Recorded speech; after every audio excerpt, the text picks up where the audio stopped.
All right, welcome back to Oregon Live at the Voice of College Football, where we just finished reviewing the Indiana game. You can check that out either back in this recording or later this week on our YouTube channel. But for now, John, we're going to get into Oregon Rutgers this Saturday, October 18th, 3:30 Pacific time. Really nice time for the Ducks on Big Ten Network. Heading to Piscataway here. Rutgers 3-3 on the year, but 0-3 in the Big Ten. Some high scoring losses here. Iowa at Minnesota, at Washington. What are you seeing from the Scarlet Knights? Yeah, this is a team that has struggled defensively this year and has led to some high-powered numbers on offense. Cali McManus is back at quarterback for them again this season after a solid year last year statistically. He's in the top 10 passing in the country. Antoine Raymond is at 9 touchdowns, tied for second in the country on the year. So they have guys that can get things done offensively, but this is a game that Oregon should comfortably win by multiple scores, and that should absolutely be the expectation, especially after this Indiana game. Oregon should be looking to go out there and prove that they are still a top 10 team and not a team, because right now the resume does not look strong. Penn State lost again last weekend. Drew Aller now out for the year. So that continues. What had been Oregon's best win now looks less and less good. So Oregon needs every game they can get at this point. You got to stack just quantity wins, because you're not going to have as many of those quality wins until you get into USC and Washington at the end of the year. But this is a team that's going to potentially test the secondary, especially. They got some big guys. Ian Strong, KJ Duff are number 1 and number 2 in the country in contested catches this season, because they just like to Cali McManus can throw it up to those guys. Duff is 6'6", 225. It's a huge guy at receiver. I think Strong's about 6'3" or so. So they got 2 big guys. So it's going to be a similar test, somewhat to Surratt. I don't think those guys probably move as well as Surratt does, but a test for your corners in terms of being challenged by some physical guys who are going to go try to win one-on-one balls again. Yeah, and then you talk about how good this Rutgers team looks on offense. They've been on the field a lot, trailing a lot in these games. They put up 28, 28, and 19, really chasing games against the Hawkeyes, the Golden Gophers, and the Huskies here. They look pretty solid, but it's because they're throwing a lot late in games trying to get back here. And so really, what I'm looking for the Ducks in this game is just that let's keep the offense on the field. Let's show that this running game can really find a foothold in the way that it didn't against Indiana. And even though you can't come out of this game saying, hey, I really feel solid about us being able to go beat a team like Indiana, even if they beat the brakes off Rutgers, that's what I want to look. I believe you can't fix all the issues in this game, but you can come out of here feeling way better about yourself on a game that it isn't, like we said before the break, is not necessarily a tough game when you look at how these teams stack up, but it's a long way away. Coming off a tough week for the Ducks, this is a get right game for Oregon. Yeah, Damon Williams had over 530 yards and 4 touchdowns last week, like of total offense against this team, on pretty crazy efficiency. So I think this is a good chance, especially. So nuts, bro. Yeah, I think this is a good chance, especially when you're coming off a game where you really did struggle offensively, to be that get right game, that bounce back game, and kind of be a confidence builder again for Dante Moore in this offense, because you should be able to torch. I don't think they should be trying to necessarily like torch them and throw a bunch of deep balls, but I think you definitely could do that to this Rutgers team. But I think you should be able to operate really cleanly through the offense, hit all the stuff underneath and work the ball down the field and just build that confidence back up in Dante Moore. And in terms of feeling good about his reads, good about his protections and all that stuff, that was the struggle against Indiana. Yeah, and absolutely. Bryce Brady in the comments saying linebacker play needs to improve. What does that look like for you in this game? How do you see Bryce Betcher and we assume Jerry Mixon? How do they get right in this one? There were times in that Indiana game where they just didn't take the angles they necessarily needed to on some of those run plays. So those things are always things that linebackers need to work on, but obviously that continues to need to improve.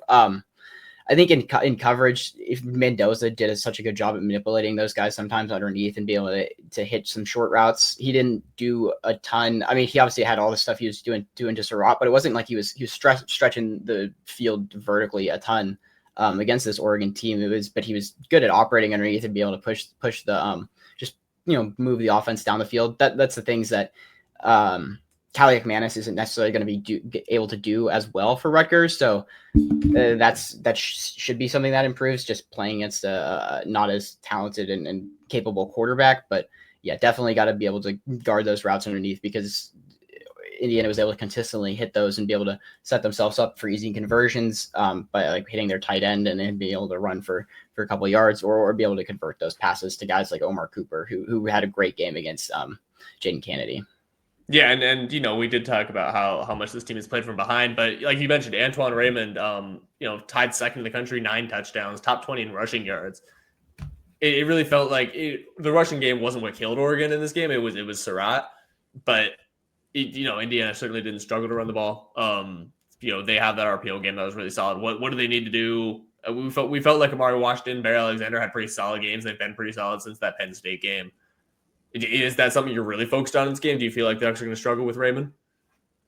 I don't think I think Indiana's offensive line is definitely better than Rutgers is. There were times where Amari Washington or Bear Alexander were able to just overpower those guys on the Indiana offensive line, but they played really well for the most part, and they kept from Fernando Mendoza clean. They gave good rushing lanes to Indiana's running back. So I think it's less about those guys up front, because I think they did do a pretty good job at eating some of those double teams and working stuff. I think it's got to come from the linebackers being able to fill those gaps properly. For the safeties from the second level, Aaron Flowers had a couple of missed tackles. He's a guy that just crashes so hard that he does miss at times. He's a young guy. You just got to slow down a little bit. These young guys want to just, especially at safety, you're just flying all over the field. You got to take a second to just, read things out a little bit more and make sure you're filling the correct gaps from that second level, so that these guys can't get those 7, 8, 9 yard gains on the ground. Yeah, I remember tweeting about Flowers during the game, because when he does make those hits, man, they look good. Like when that kid comes downhill, you're saying like, yes, this is what we want to see. He does really well rotating down when the Ducks go into like a single high shell and leave Thieneman up there alone, or leave a guy like Lopa. I've been largely impressed with what Flowers can do, especially he feels like he is really learning from a guy like Thieneman. This is the next step we want to see him take. Hey, let's be a little bit more measured. Let's start looking like a veteran, because there's a lot of guys on this team. We talk about what makes the freshmen on this team so successful. Brandon Finney feels like a vet. Some of these guys, DeCorian Moore already feels like a guy, especially when he's talking. We heard him talk to the media. He already feels like a guy who's been talking to him for 3 or 4 years. I mean, as a bigger recruit as he was in Texas high school football, he has been talking to media for a while. Yeah, and so that is the next step we want to see a guy like Flowers take, because he's been really solid next to Thieneman. But as they get further in this postseason, I like what you brought up. Let's just see him slow it down a little bit. Yeah, this Rutgers team is it's going to be definitely, I think the biggest thing is that get back game, that get right game, especially offensively. Just get an opportunity to operate things the way they're supposed to, and because you're not going to be under pressure necessarily the whole time. I think there is a chance that Rutgers does see what Indiana did, and it tries to scheme some of that up. But I don't think I don't know if their coaching staff is going to necessarily do that as well as Indiana's was. And hopefully at this point, Dante Moore and Oregon has had a week of practice looking at those things and trying to identify where extra rushers are coming from and stuff like that, so you can set protections correctly. Because it just felt like so many of the times in this Indiana game, the line would just slide the way that away from the blitz instead of towards the blitz, because they would just bring it from a place that Dante Moore wasn't ready for. Yeah, I want to take a second here. We have talked a little about this Rutgers game. Let's just look a little bit at the rest of this regular season. What do you see as the biggest moments for these Ducks? What are the flashpoints? Obviously, the inflection point now is that home game against USC. I think this Iowa game could be interesting in terms of going at Iowa. It's going to be a cold weather game, likely in traditional Big Ten territory. But the other one for me is Washington, especially at the end of the season. We just talked about how good Damon Williams has been this year. Denzel Boston, Joda Coleman is one of the best running backs in the country. Their defense is solid, not as good as their offense for sure. They're going to put up offensive numbers, but Husky Stadium has been a place that Dan Lanning has not necessarily succeeded a ton throughout his. Well, no, he's 0 for 1 there. So yeah, so no success because of Camden Lewis, unfortunately for Dan. But so going into that stadium, it's loud. They have a great environment up there on the lake, and it's going to be a team that will challenge you offensively for sure. So that will be a fun one at the end of the year as well.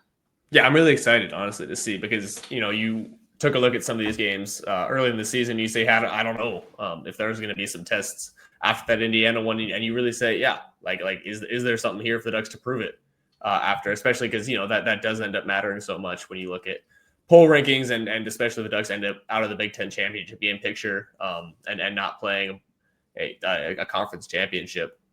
They do have a couple of really important games. You can kind of look at it and compare some to last season. That Iowa game starts to feel like Wisconsin, where you say, hey, it's going to be cold. This is going to be a tough game against a really solid defensive team. But this Hawkeye team feels like it can put up a lot more points than that Wisconsin team did last year, especially, missing Tyler Van Dyke at that point in the season. They put up 38 on Rutgers. Looked really solid in a couple of these games. Gave Iowa State a game earlier this year. And then, you start looking at something like that. And we were talking earlier in this show about Ohio State and how they were able to get back in the picture after that. But what that included was a loss to Michigan. Do you feel like the Ducks could?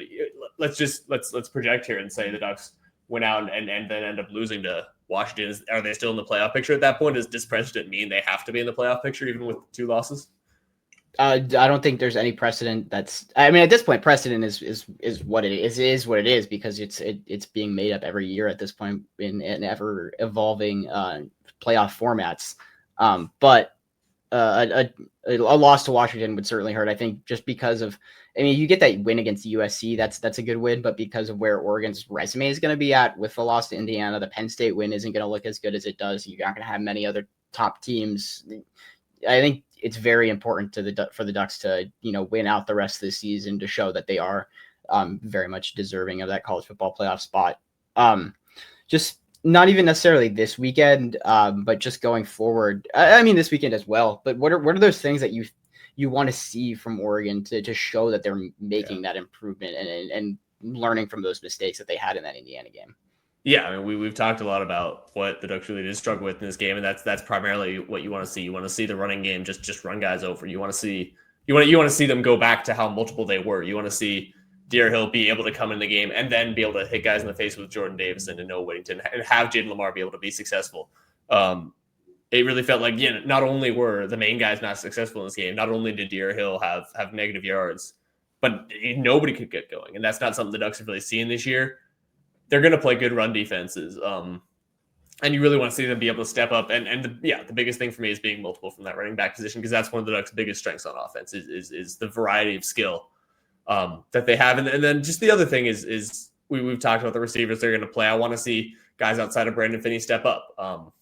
We talked about we projected before the season that Theron Johnson was going to be one of the starting corners. And he ended up not being.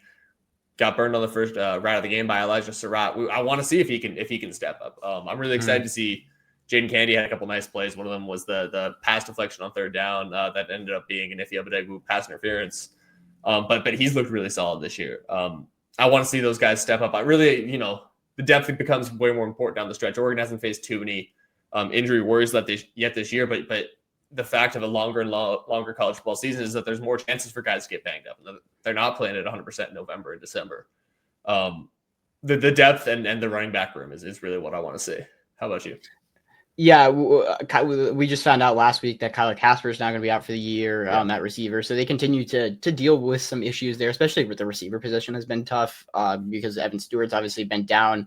Dylan Gresham's been down all year as well. But they are getting some guys back. It looks like hopefully too, especially like on defense. Dorian Brew was getting ready for that game. Another one of these freshman quarterbacks. I don't know how much we're necessarily going to see him, but Dalen Austin also didn't play in that one, but was prepping like he might have. So they could be getting some of these guys back at some point. But I notably we saw Justice Lowe off the injury report this week too, so he was out there on the field earlier in that game than I remembered seeing. I thought it was interesting to see that how much Malik Benson kind of fell out of favor in that game after catching that early touchdown because he broke free. It was the exact same play as do you remember the Dylan deep shot to Tez last year at UCLA? Yes. Yep. It was the exact same play as that one where it's a fake QB sweep and then he just stops back and drops it over the top on Dagger. But they stretched it out with that and they just barely went to Malik Benson. Jeremiah McClellan outsnapped him a ton. And I know they like McClellan as a blocker a lot and used him a bunch as a blocker in this game, but without Benson on the field, you don't have that field stretching threat as much because you want to use Decory and more of a just get him the ball, be your X receiver, than use him to stretch the field and just be that threat downfield.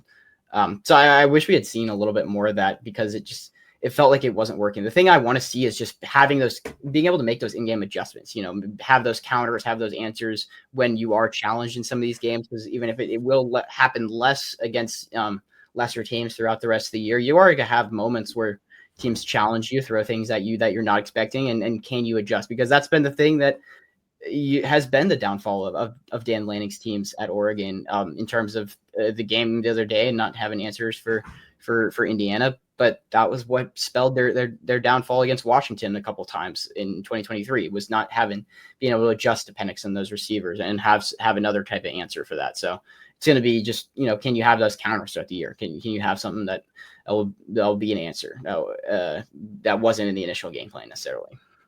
Yeah. All right. Well, we're fired up. John is not going to be with me for the Rutgers game recap on Saturday, but we will have a show. I'll be around. We'll see if we can find some people to come hang with us, break down that one. We're excited, and we'll have another show that next Monday. And then we're, just appreciative of everybody who's hanging out here. We had a great comment section today.